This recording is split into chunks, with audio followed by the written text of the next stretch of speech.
Time to talk Florida State transfer portal and all the different players that Florida State has coming in. Let's go.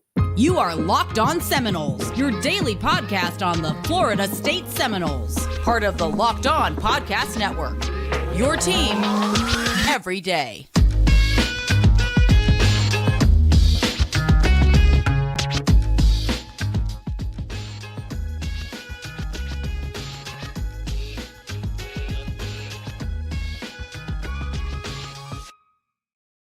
Welcome back into another episode of Locked On Seminoles. I am your host, Brian Smith. This episode is going to be about the players that the Noles already have secured in the transfer portal class for 2024 season.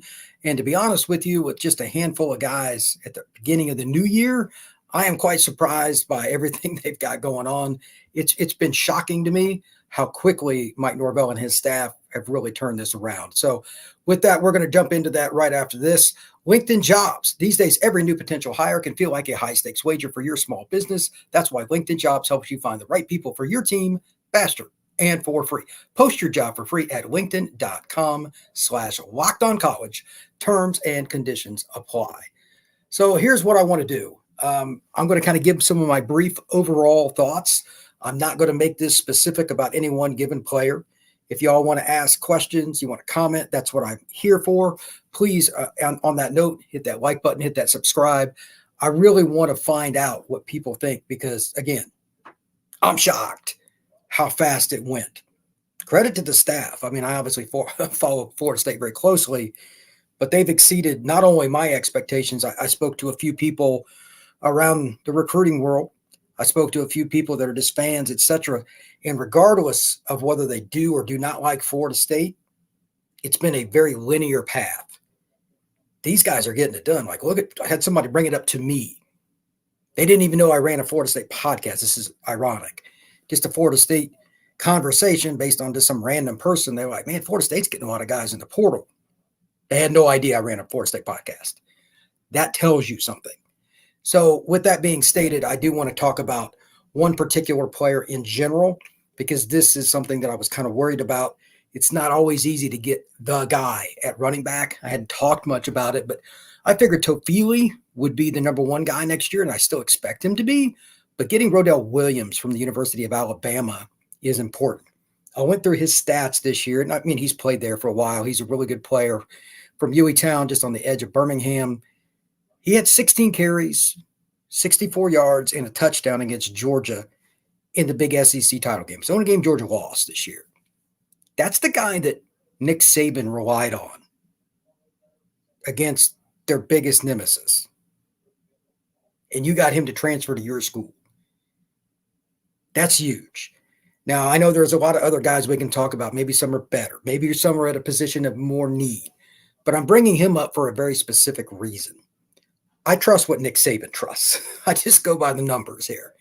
16 carries, 64 yards. You're not going to have 7 yards of carry against Georgia, no matter who you are. But he was the guy they relied on. He punched it in for a touchdown. He was the guy they went to on short yardage. He was a key player. And that's kind of a microcosm of what Florida State has been able to get in this class overall so far. Again, I think they're at 12 or 13 kids committed. It may not be up to date. I forget the number, but almost everybody they've got, it's like, I'm going through the list. I'm like, I remember talking about him. I remember talking about him. These are guys that have been around for 2, 3, 4 years. Some are grad transfers, etc. Some are been like in college for a year or so, but they're all highly recruited kids for the most part. Or, which this fits Mike Norvell and his staff very well, it's somebody that Florida State evaluated. That Norvell's famous for this. We dislike him. We don't care what everybody else is doing. They've taken a few guys. I'm like, I don't know much about that guy. And then you look it up. They got a kid from Oregon State that's a defensive lineman, doing a little research on him. I mean, Oregon State gets no pub. Let's not kid ourselves. They get none. And he had like 8.5 tackles for loss last year. Okay, sure. We'll take that. You need guys like that. He's 6'3", 270. Matter of fact, when you pull up the list while I'm talking about it, if you continue to get guys that are either highly acclaimed out of high school and or kids that have produced at the college level to come in, maybe you can surpass what I thought. I picked Florida State just coming out of the bowl game randomly because I didn't know how the roster was going to go. I said 7-5 to 9-3. This is before DJ even committed. And I said, that's kind of where I expect. Some of my friends that follow Florida State, that are big Florida State fans, a couple of them, they both think, they're really dialed in, think that this is a rebuilding year for Florida State. Bud Elliott's even talked about that some. Bud's obviously a huge Florida State guy. I don't know if they can get above 9-3, but with what they're trending with, it's kind of hard to bet against them, not at least being in all these games. Now, next year, the ACC's going to flip over a lot. Drake May is gone. Obviously, Jordan Travis is gone. Miami lost their quarterback. There's a lot of turnover. So it's a little iffy. Quarterback's always the most important position. But Florida State's got an experienced quarterback, and they got Marvin Jones. They got Jalen Lucas from Indiana. That's another good football player people don't know as much about. I think there's going to be a little more boom for Florida State's buck than just about anybody else. I mean, Miami's got a pretty good transfer portal class, and it's still working. But I would take Florida State's over anybody in the ACCs, and I don't even have to look at Clemson. I don't know why Dabo still just doesn't really adapt at least a little bit. But right now, Florida State's in contention if they get something out of DJ to compete for the ACC. And after all the players they've lost, and they'll probably lose a few more after spring, it's just the nature of the beast. Can you really be disappointed? I mean, Florida State had a junior-senior team this past year. And I know the COVID year puts that in asterisk by everybody because a lot of guys can apply for 6th year. It makes it very difficult to track. But again, a lot of guys are going to leave to go somewhere just to start, even if they could play on a better Florida State team. That's just the nature of the beast, not that I agree with it. So with that, please comment away. I'm going to be happy to discuss anything that y'all want to talk about. But in particular, here are the 2 questions I want to ask anybody out there. Number 1, who's your number 1 transfer portal guy? Quarterback does not count. Quarterback does not count. Everybody, I mean, it's always quarterback, whether he's the best player or not. I get it. Leave quarterback out of it. Who's your number 1 Florida State transfer? And number 2, this is more important. Can you see one of the guys that maybe I don't talk about or somebody else doesn't talk about making a major impact based on who Florida State has so far? I'll run through the list here in just a second. Hey, Mike, what's going on? He says, what's up, Brian? Go Knowles. Mike, go. God, I don't think there's any specific player for me, but the Roydell Williams thing, like I said, was my number 1 to start. He's the guy for me. I don't think that Florida State, Trey Benson was really good. He had, 3 touchdowns, I believe? Somebody correct me if I'm wrong, against Florida. And he also had key runs even after contact. He had all but 1 yard against Florida or after contact. That's terrible.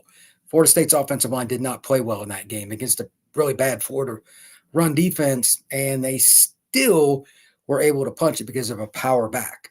I think Rodell takes that role. I'm not saying he's quite as talented as Trey. I don't think he is. But then again, he had 64 yards against Georgia. So keep that in mind.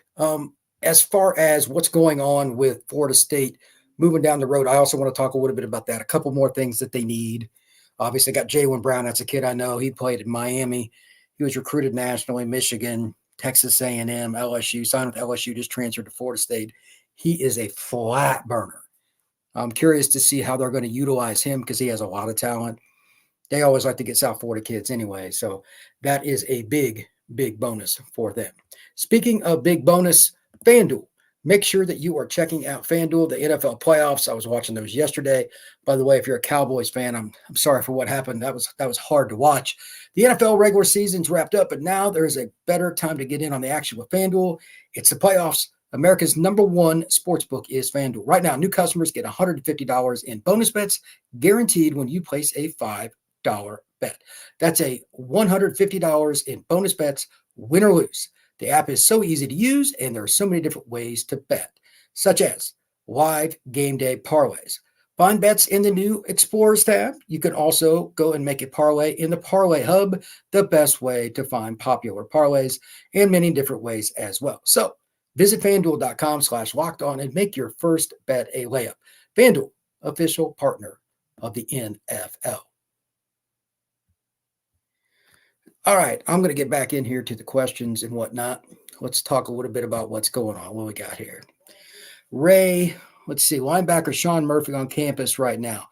For those of you who don't know, Murphy was a big-time recruit out of the state of Virginia. I thought he was one of the top 2 or 3 linebackers in the country, if not the best inside backer when he came out.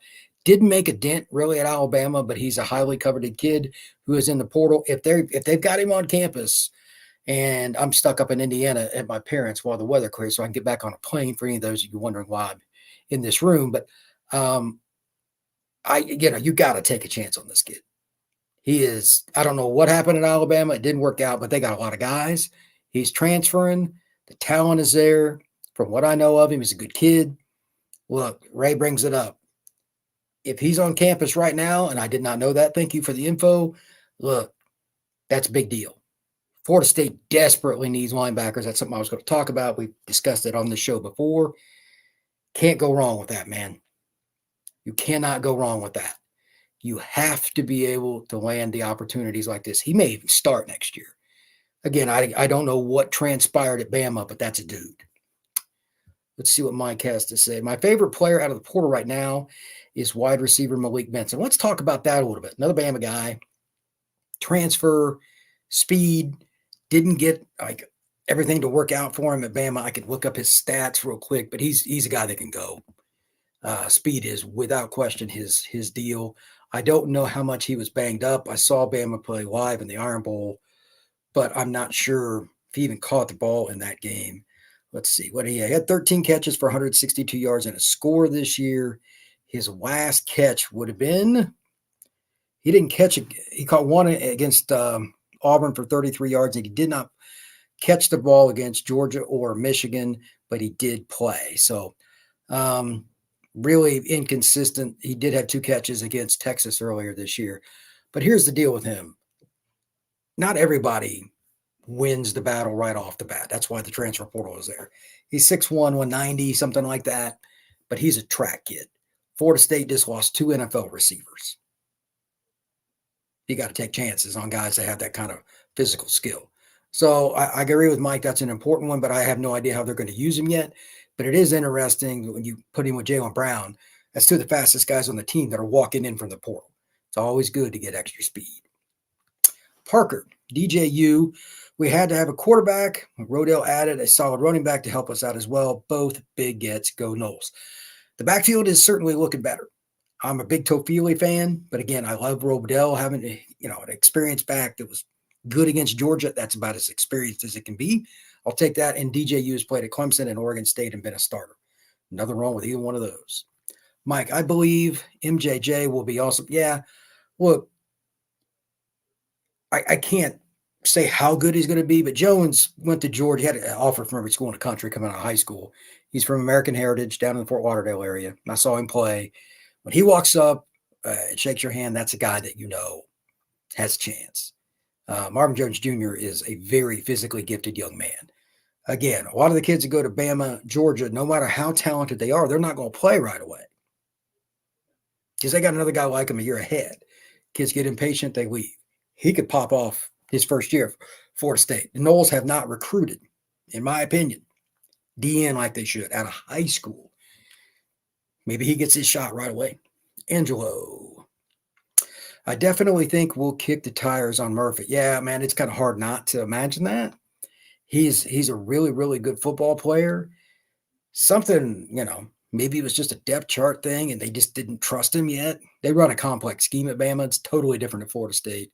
A 4-3 compared to a 3-4. So Angelo brings up a good point. Hey, all right. Angelo also says, good morning, everyone. Afternoon as well. Good morning to everyone out there in Florida State land. Josh Johnson, our schedule is very soft. You are guaranteed 8 wins before you hit the meat of your schedule. Clemson, Notre Dame, Miami, UF. You split them and end up 10-2 back to the ACC championship game again. I wouldn't go quite that easily.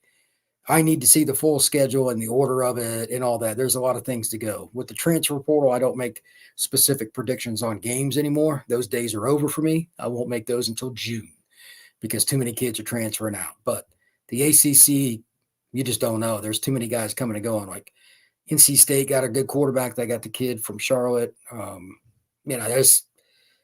Not Charlotte, Coastal. There's too many things going on. That league is going to churn. We'll see. That new head coach at Syracuse, these teams could go up or down. I'm a little leery of making too many predictions yet. Go Noles, trust Norvell, Portal King. Alan, you are correct. It's kind of hard to argue with anybody really saying Florida State's not conservatively top 3 over the last 2 years in the portal. I would say number 1 over the last 2 years. And I know this portal cycle is well on its way through the first half, but the second one's in April. For those you don't know, mid-April to the 30th, I think it's 15th to the 30th, is the second portal window. Can't complain about Florida State's ability to get big-time guys, though. They're getting guys from Georgia, Alabama, and then they're kind of picking some other guys like DJ from Oregon State, etc. This is a really good haul, and they got the D lineman from Oregon State, too. They're going wherever they can find the talent. Hard to argue. All right, your daddy Noel. Why don't we hear players 40 times like we used to back in the day? That's a great question. A couple of reasons, in my opinion. Number one, kids don't report them because if they're electronically timed, they're a lot slower than they thought they were. I can guarantee you that. When I go to an Under Armour event and I can be sitting, I can time it myself if I want. I've never really done it, but the kids, they don't get the times. That stuff goes out to colleges and whatnot. We don't get it as media. And unless I'm at a combine, a smaller one or something with the electronic time, I just don't get them. And again, nobody really believes the 40 times that kids self-report. I know I don't. And I know college coaches don't either. They don't count anything unless they're the ones doing it.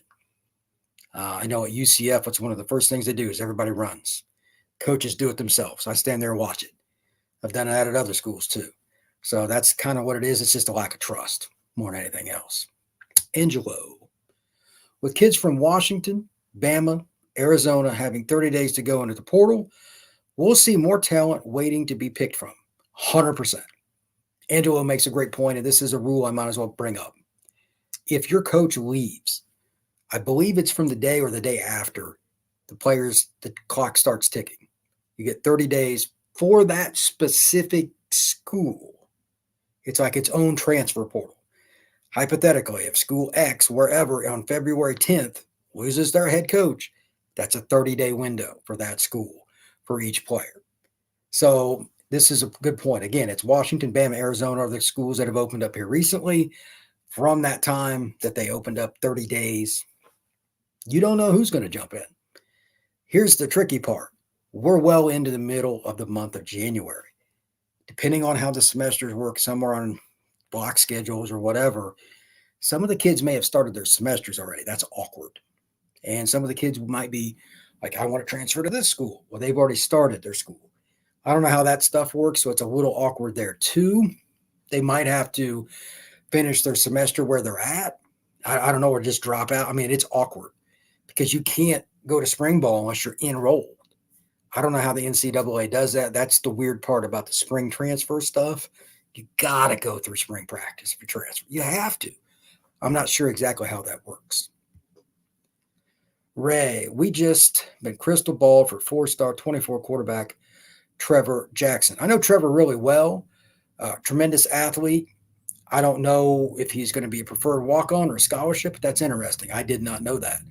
That's why when you come on anymore, I do live shows more than I used to, because by the time I record a show, edit it, and post it, something changes. This is a great example. Ray, thank you for that information. Trevor played at Jones High School in Orlando. Josh Johnson, I hope we get some of them Bama linebackers. Look, I have no idea.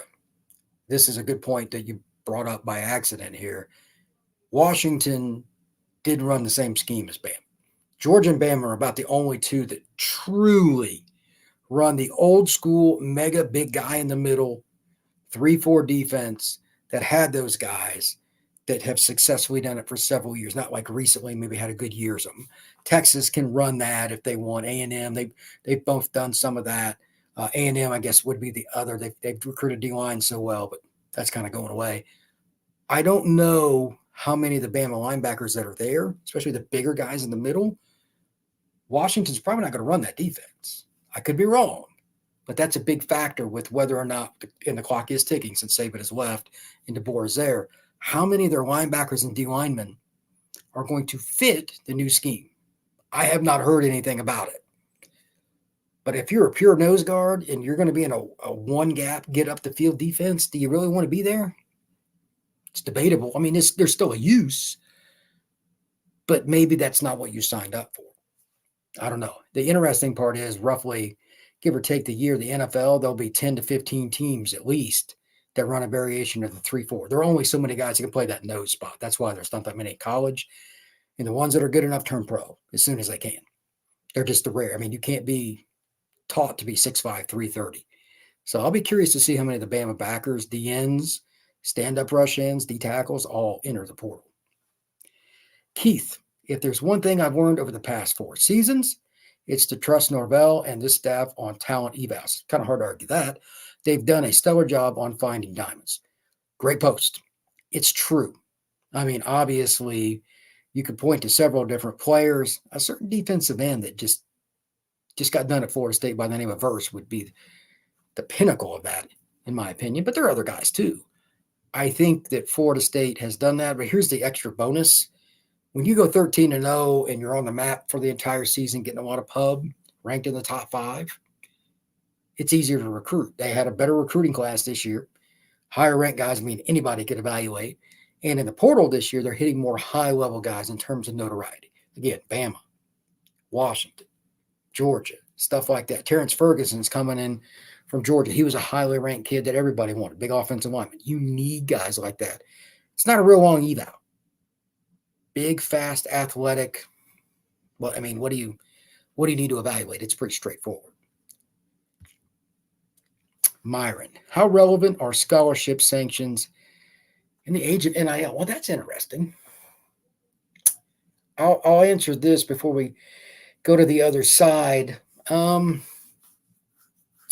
you're only losing 5, and correct me if I'm wrong, I believe it's 5, and it's, like for a year or whatever, I don't think it's a huge deal because you can load up to a certain degree with the kids that you need, but it's still not ideal. Either you're at 85 or you're not.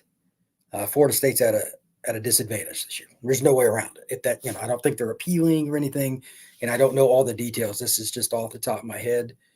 But other schools will have 85 and Florida State will have 80 if I am correct. Now the question is, out of those 5, where do they come off of? Like, for instance, you may be at your normal allotment at, let's say, offensive tackle, but you're missing one guy at safety, or you're missing one guy at linebacker. I mean, they're short at linebacker anyway. That matters if you have that weird run where 2 kids in a week have an ankle sprain. Then you feel it. It's really about potluck, and I've said this forever, and it's just magnified with losing scholarships. The number one reason teams win or lose football games is injuries. There's just no other way around it. You cannot lose your star players. Obviously, Florida State this year is a great example, and maximize.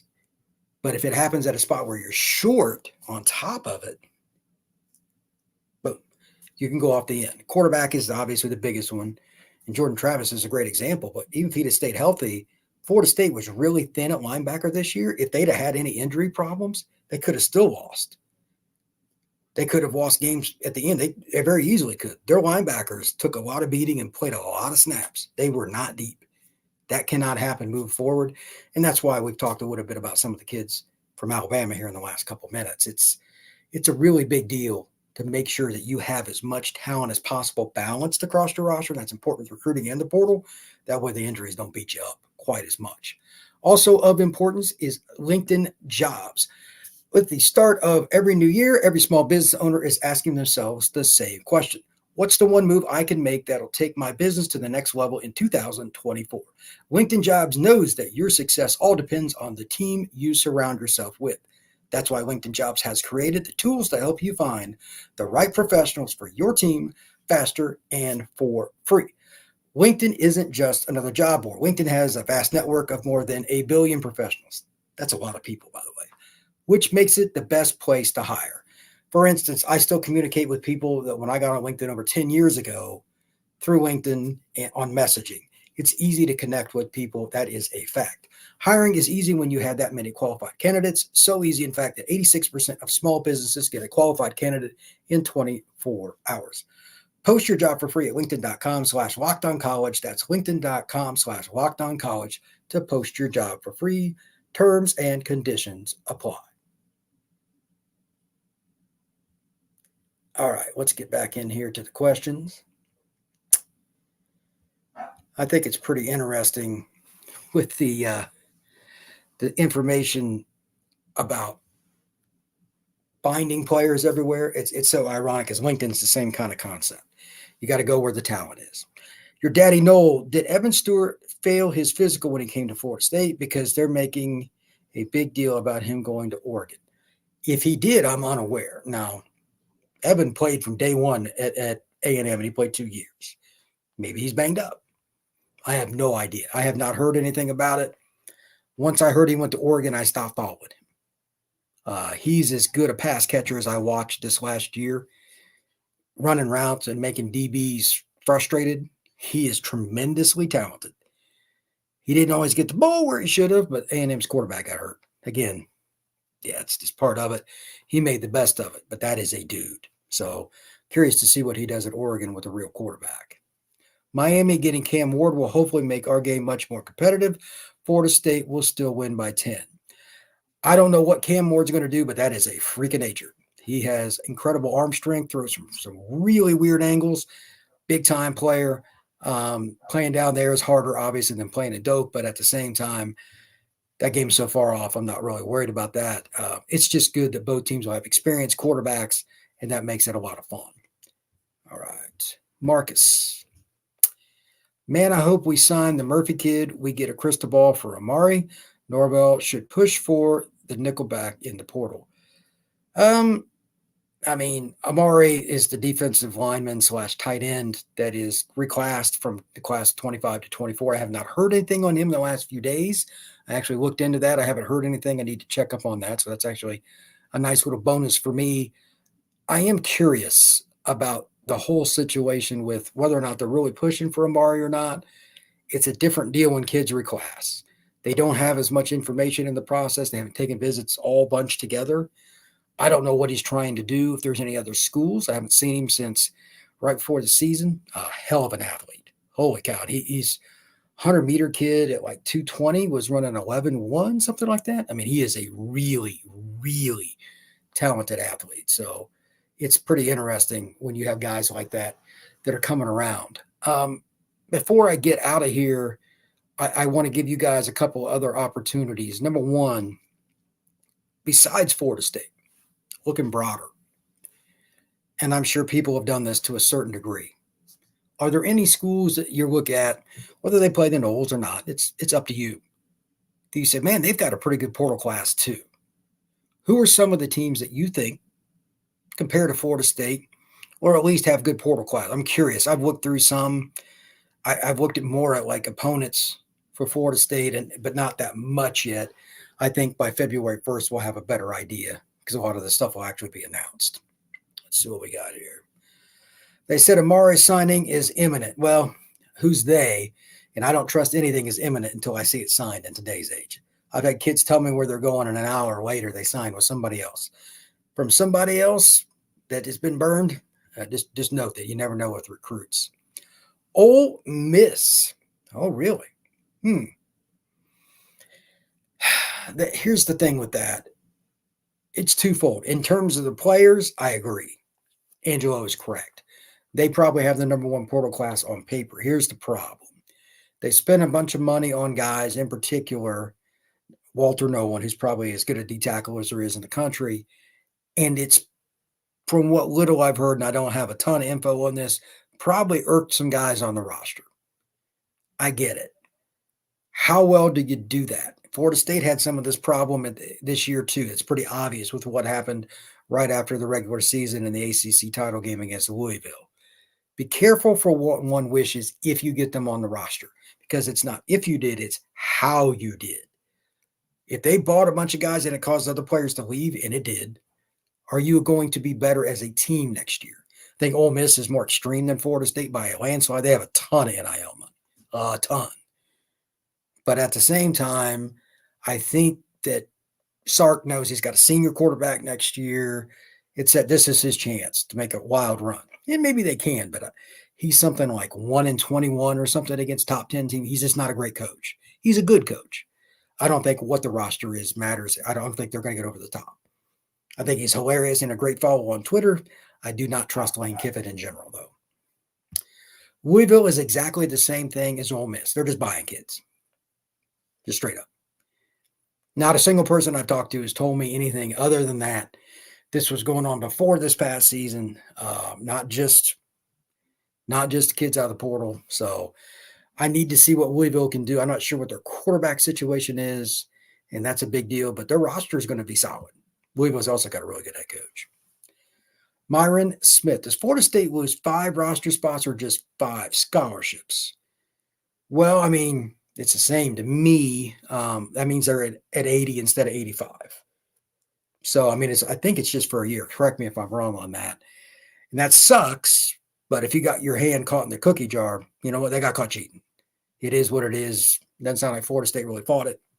It is what it is. So I could be wrong on that, but I don't think I am based on the development that was directly from the NCAA website. So could we just get 5 great players as walk-ons and provide NIL equivalent of a scholarship? There is some truth to that. I know there's one school that's paying a kicker through NIL instead of giving him a scholarship.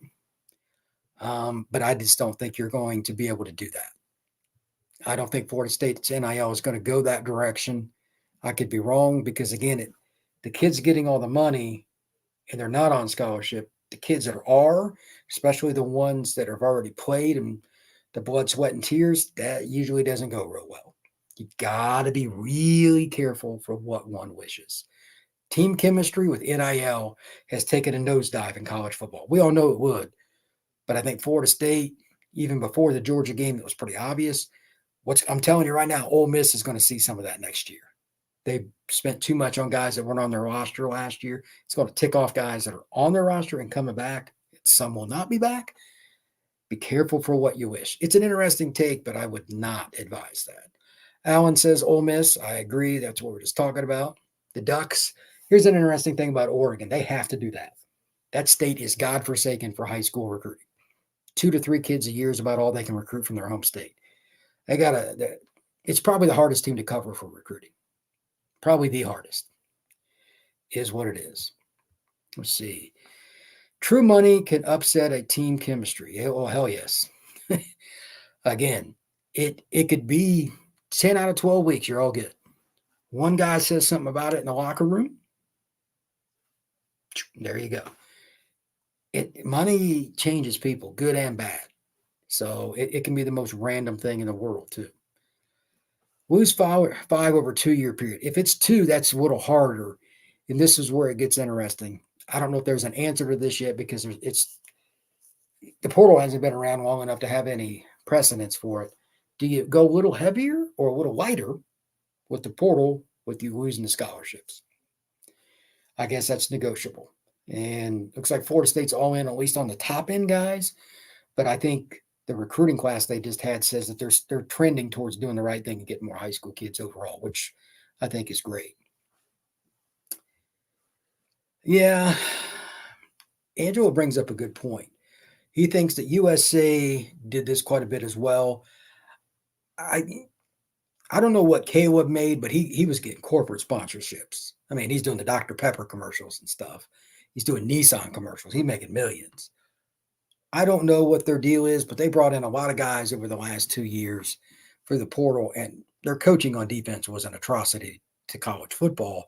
They did go out and get a really good coordinator, a guy from UCLA across town, but they probably didn't have the greatest chemistry. Like they bought the kid off Pittsburgh's roster, etc. When you do that stuff, there's a chance for failure. There just is. I don't know if they're going to be able to get enough guys to make it happen out there, but you would think so. When it's California, how hard is it to recruit high school kids? But they're not recruiting California anywhere near as well as they used to. I just don't think their coaching staff puts in enough work on the recruiting trail with high school players. Maybe it's part of it's because they're getting so many portal guys and those young kids don't want to wait. That's the other thing. Got to be careful what you do. That's a really iffy situation. Daniel Hicks. DJU will have a breakout year. He will fulfill his expectations. Finally, I believe. Daniel, I'm curious as to why you think that. He has the arm, that's for sure. He's got one of the strongest arms I've ever seen. One last note before I wrap up. I will be back in full swing later this week, Friday at the latest, hopefully Thursday. My plane got derailed. I was supposed to be back in Florida on Saturday, but the weather in the Midwest is not so great, being kind, and it's even cold down in through Tennessee and whatnot. But I'll be back late tomorrow, get kind of back situated Wednesday. I got a few things to do. Then hopefully Thursday I can have podcasts every day. Between now and Thursday, I would be surprised if there aren't a whole bunch of different things going on with transfer portal. A lot of guys have to make decisions. There might even be a few other high school kids that were not signed. Might be a little bit of that too. Let's see, Daniel Hicks. I just think he's hungry. NFL in his sights. Well, DJ, if he has a good year, he only completed 57% last year. But if DJ can get to like 61, 62 and be good in a clutch moment in a game, like Miami game, Clemson, something like that, whatever. If he has a game where he's the reason the Noles win, and it's pretty obvious, which it's pretty easy to tell if the quarterback's the difference maker because you watch him on every play on the TV screen, he can go because he's huge. He's 250. He has the arm. He will be a fifth-year senior this year. He'll be as experienced as any quarterback there is in college football. Maybe. I need to see it. I'm very worried because he only completed 57% last year, and Jonathan Smith was his coach. That guy's a really good quarterback coach. Rodney Zephyrin. The scholarship count is 5 over the 2 years remaining, 2 this year, 3 next year, and they might have already had a reduction this past year because Atkins already served part of his suspension. That's why I said it's a little iffy. The NCAA is never the greatest at explaining things. Thanks for that information, by the way. I truly appreciate it. But things could change. They might give it back too. Like there's sometimes scholarships given back. Oh, we did too much. So it is what it is. But even losing a scholarship, it's still one less than your competition. I don't know how they're going to do it. I imagine they're going to be short a linebacker anyway, so they could just look at it that way. And a couple of walk-ons might play a little more. Hard to say. I agree with Daniel Hicks. The kids that Norvell and staff are surrounding DJU with will have him looking like a Heisman material, especially with Norvell in his ear. I am curious if Norvell can help him. It's a different offense than what Jonathan runs. Probably not as post-snap heavy. If I was to guess, that might help. Daniel Hicks, I agree, need to see it. Yeah, 100%. Rodney. Also, NIL can pay for tuition and they can be preferred walk-on. It won't affect them at all. Them, it depends on what you mean by them. The player, obviously not, but I worry about the roster. If a kid gets all his stuff paid for and gets a little more, does it tick off someone in the roster? It just needs to depend on what exactly the NIL pays for. If it's just a scholarship, it ain't going to matter. But I don't know how many kids are going to do that. Let's see what else we got here. Marcus, do you think Norvell goes after the Bama tight end? In your words, that guy is a dude. Look, he's an athlete. I've seen him play numerous times. Very freaky. It'd be hard to imagine that all the Florida schools wouldn't at least make a phone call. Nyblack's here talking about he's from the St. Petersburg area. Nobody could guard him in high school. He's a freak of nature, play tight end and receiver. I'd call him. Great explanation, according to Rodney, talking about from Angelo. Let's see. Daniel Hicks, also excited about the backup running back with Williams from Bama. He got a decent amount of carries. Yeah, he did. For those of you who didn't catch the beginning part, 16 carries, 64 yards, and a touchdown. That is what we're talking about. If you're going to go out your senior year and have a great game, there's really not much of a better way to do it, in my opinion, unless you're going to talk about doing it against Georgia. Roydell Williams, 16 carries, 64 yards, and a touchdown, helped Alabama upset Georgia. That's a pretty good sign. Let's see. KH, I think Harold Perkins will jump into the portal and come to Florida State. I do not. I think there is zero chance of that. Let's see. He's already gone to Tennessee. Who are we talking about? Oh, if he's talking about Nyblack, then that's something that just happened. Boy, he'd be a great fit in Tennessee's offense. Holy cow. It's a very simplistic offense. He likes to go vertical. Niblack is a true flex tight end. So, all right. Well, I am going to wrap up this pod. Thanks for all that came in. Please hit that like button, hit that subscribe, share this podcast, and make sure to tune in again. Should be back, like I said, again on Thursday. Got a continued discussion about the portal. It just seems like every time I open up my computer, there's somebody new. It's incredible, actually. It's, to be honest with you, one of the more unique things to kind of figure out because it just seems to come in waves. But the transfer portal is its own beast. So with that, please come back and see us again soon. Thank you very much. Take care.